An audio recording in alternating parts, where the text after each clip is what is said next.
Namhlanje bekumele kube usuku olwejwayelekile lokuyisa izingane esikoleni kulomphakathi wase-Orange Farm.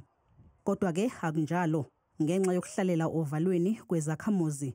Zikhala ngamaqembu emgulukudu awuhlalisela ubhujozi lomphakathi.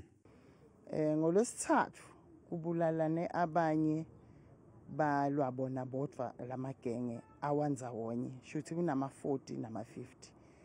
Ama-40 ahlabane wodwana abulalane ngoLwesithathu.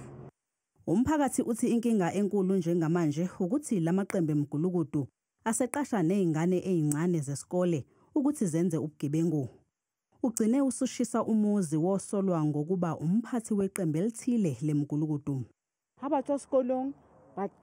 Uma bebuya esikoleni bahlala emgwaqeni. Ngabe kungcono ukuba lezi ngane khona into eziyenzayo ezigcina zimatasa ukuze zingabi izigebengu. Manje akukho lutho. Amaphoyisa eJMPD asiqaphile isimo. Johannesburg Metropolitan Police Department is aware of and actively addressing the recent eruption of gang violence in Orange Farm, specifically in Drizek 1 area. We acknowledge the community's frustration and fear and take their concerns seriously.